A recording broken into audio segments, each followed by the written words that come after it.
Hey, Hey, I here we was go. We're dancing back. back here for you just now. That was some pretty catchy music. That was the stuff you can find, right?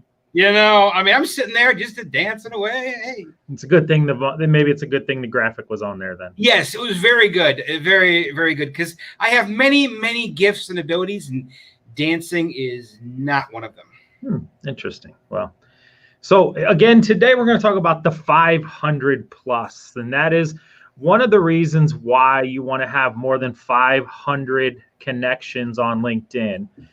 It's actually, there's a couple different things that we are going to talk about, but they're pretty good stuff. So I know I've been on LinkedIn for almost 10 years and have numerous connections and ones that have been very beneficial to me. But I know as a new recruiter, when we get people started out, it takes time for them to build their connections base.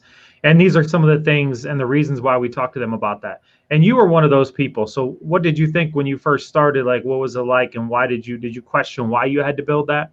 Yeah, it at first when you start, it can seem daunting to get to 500 connections, and in the recruiting world, it makes sense pretty quickly because of how LinkedIn is set up. At first, you think it's a lot, but then you begin to realize that it without having those connections, it really hampers your job. You don't have access to the same number of people that normally would have. Trying to reach out to them with a second and third connections, and even the number of third connections you have is challenging. To top it off, that was back 7 years ago when I started. From now, LinkedIn has even further tightened down the restrictions on what you can see unless they are a first connection of yours. Right. So in reality, LinkedIn becomes very, very challenging the fewer connections you have. Yeah, I agree with that. So, Chris, what we'll do is we'll start with what you put together here, because I think it's pretty critical for them to understand the statistics before we go into how to grow that network. Okay. Yeah, So easy for you to say. Yeah. I'm going to put the graphic up, and you can just talk under. Sure. So, this here is a breakdown. This came from a site I saw called BD Academy, and it had some pretty unique stats. If you look at by the numbers, and it may be hard for some people to read if you're watching on your phone, but the most important thing is, out of all LinkedIn connections, and right now there are close to 500 million LinkedIn users, with 2 people joining every second. Okay, so of that, about 54% have less than 500 connections. Wow. And then if you break it down, the majority have 500. The next largest have 500 to 999 connections, and you see the span upward.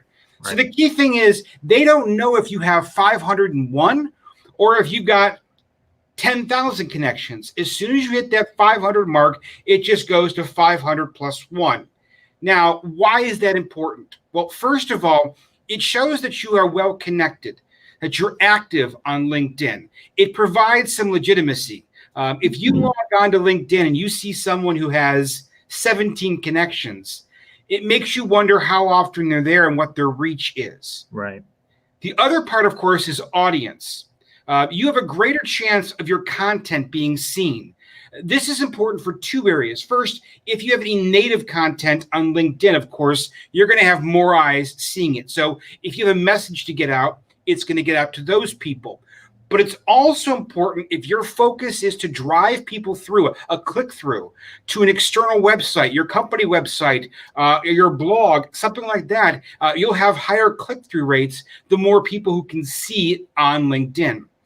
And the last part is opportunity. And I have a typo there. It should have been 1, 2, and 3, and I apologize. 1, 2, and 1. 1, 2, 1. One opportunity. But the most important thing here for opportunity is have a better chance of being considered for your products. So what that can look like for you is the more eyes you see, the better chance you have for those warm leads. And everyone knows how much we enjoy the routine cold calls. Well, imagine you have people who are already pre-warmed to your product or service, and the more eyes that see it are more eyes that can look at that and are interested in what you have to offer.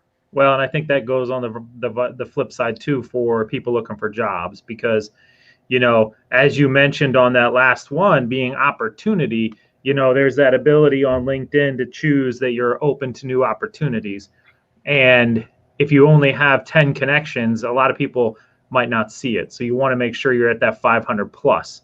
And go ahead. And the interesting stat about this, and again, from some of this data I came across, was if you're looking to play with the big boys, if you want to play with the C-level, the C-suites, for example, this stat got me.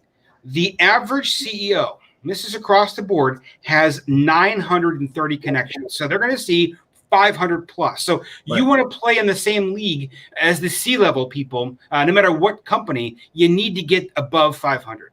Right. And, is when we hire, like I said, hire people or move people into different roles, we expect them to grow their network. And so, one of the ways we do that is we give them some 5 tips on how to grow the network. And this is, little fun little tips. But so first of all, you want to personalize your connection request. You want to tell them why you're there and why you want to connect with them. It's really easy on the phone to just hit connect. But a lot of times you want to make sure that you want to add that connect in, and you don't want to spam them afterwards. And 2, what we ask people to do is actually set daily goals of 25. But for people who want to grow fast, if they set weekly goals, say they want to add 50 connections a week, just focus on a number, however many that's going to be, divided by 5 or 7 if you want to be on the weekends. And, the one thing you should really do is make it the quality, not quantity. And yeah, I got a typo there too, but the quality, not quantity. So we want to make sure that we're actually having quality people who are honestly going to help you grow. You want to post often once you're there, giving something for your new connections to like, comment, and share to their own networks. This will help their networks help your network grow, because people will like what you see and they will connect with you as well.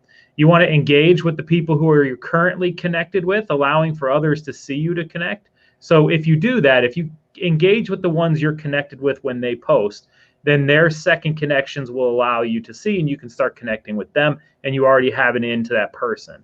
And finally, you want to promote. You want to add it to your other channels, your link, your email signatures, your resumes, anything that would allow you to push that out there is pretty critical.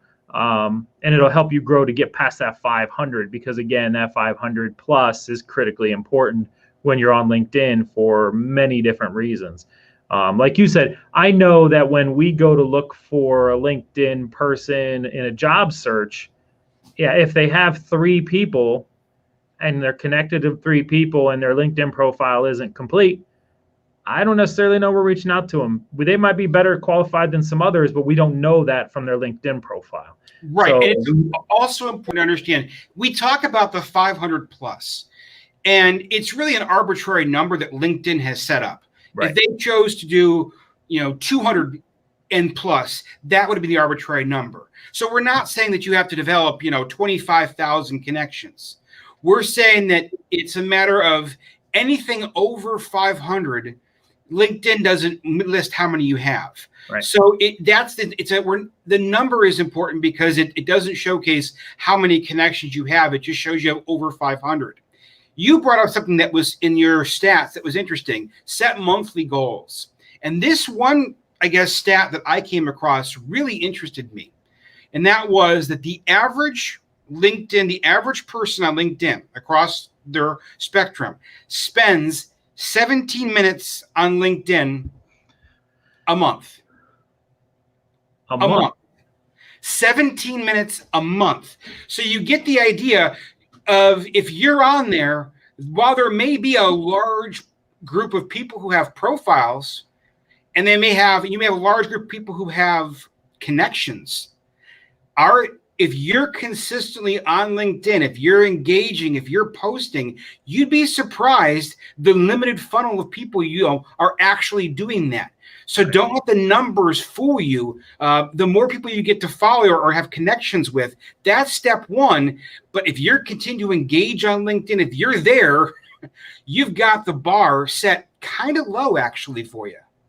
Yeah, it's 17 a month. What are you looking at? 2.5, 3.5 minutes a week, basically. So if you're really looking for a job, or if you're looking to connect with people who can help you, 3.5 minutes a week or 4 minutes a week isn't going to get it done. And so you want to make sure that you're spending some time on there, because I mean, I think the average person spends near 45 minutes to an hour on Facebook a day. But, you know, if you want to find a job, Facebook's not the place to do it. You want to be it on LinkedIn. So especially in the professional level. So you want to spend more of that time on there. And also the important part here is, again, if you're using LinkedIn for networking, and let's just call it what it is right now. We know what the markets are across the globe and across the country. There's a lot of people who are looking for work. Okay. And I know a lot of my friends who are in the hospitality sector, for example, they've been looking for work. The problem you run into, of course, is if you've not been on LinkedIn and engaging with people regularly, it becomes a little more challenging if you've been MIA and have gone silent forever, and all of a sudden reach out to your contacts asking for a job. Where has that relationship been built? Where has the networking been built? And that's truly, I think, what needs to be.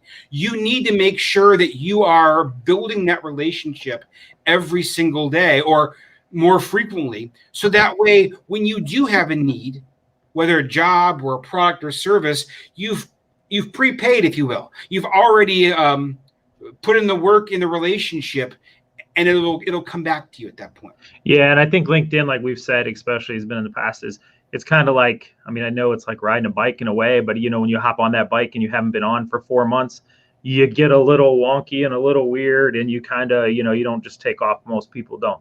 And LinkedIn's the same way. You kind of have to make sure you're kind of finessing it through the time frame. But absolutely, Chris, I appreciate it. You did a good job today. That was some good stuff, and we'll make sure that we talk more tomorrow. See you guys tomorrow at 11. See you tomorrow, guys.